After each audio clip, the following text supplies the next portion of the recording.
Hi, Steve and Keith here from Brownells, and today we're at the Rock Island Auction House to bring you another gun from the vault, or in this case, a trio of guns.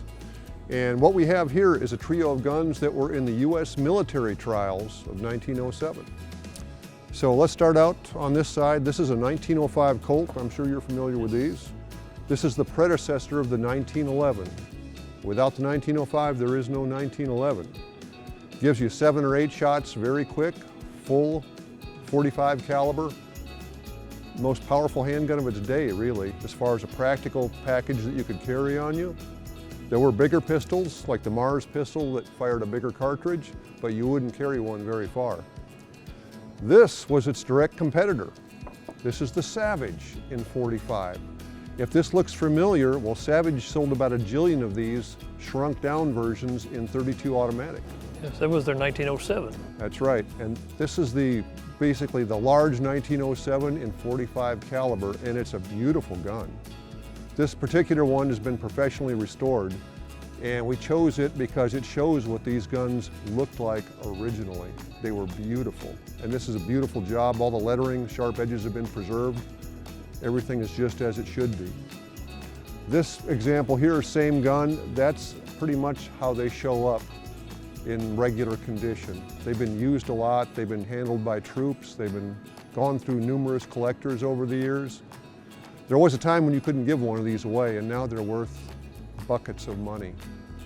So let's talk a little bit about why we chose these. You probably know, these were the finalists in that competition to come up with a new service weapon for the U.S. military.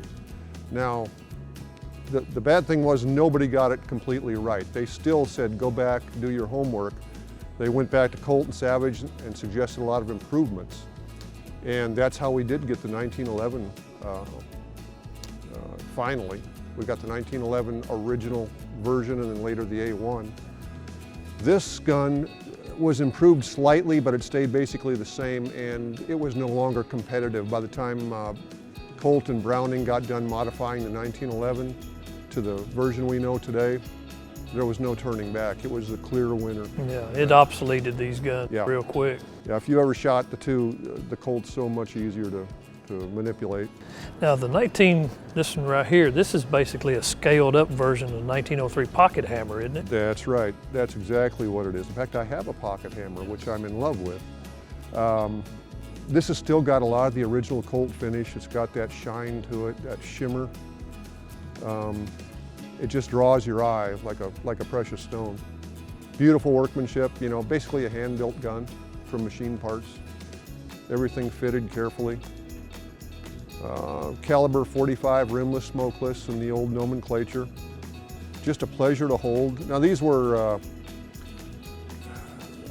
head and shoulders above almost everything at the time. This is early 1900s, just after the turn of the century.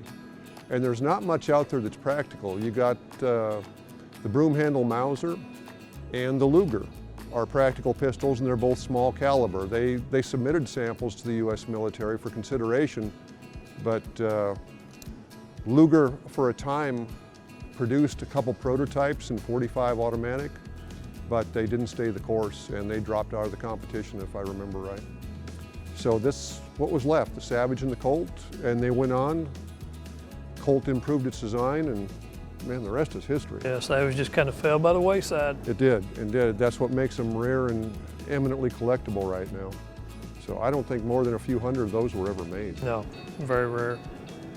The Colt 1905 version, I think 6,300 was the final tally on how many of those were made. And you could get them cut for shoulder stock, but the barrel length, as far as I know, always stayed the same. Hammers changed slightly, just like they did on the .38 automatic series, but this gun stayed pretty much recognizable as the same thing throughout its production run. But it's a great pistol. I've shot these, I used to own one, and it's a very practical pistol when you put it up against all the other large caliber guns of its era, unless you get into Smith & Wesson revolvers, but that's a completely different story. So that's it. Pretty amazing pistol. For the trial guns. We didn't have a whole lot of the other trial guns because a lot of those were onesie-twosies, just prototypes. They never even went into full production to complete the military contract. So we were lucky to get these. So that's the 1905 Colt, 1907 Savage 45 automatic, and these were the military trial guns. We'd like to thank Rock Island Auction for having us out here and letting us handle these things, because you don't find these every day. So we feel very, very privileged to be here. So thanks for watching. Tune in again next time when we bring you another gun from the vault.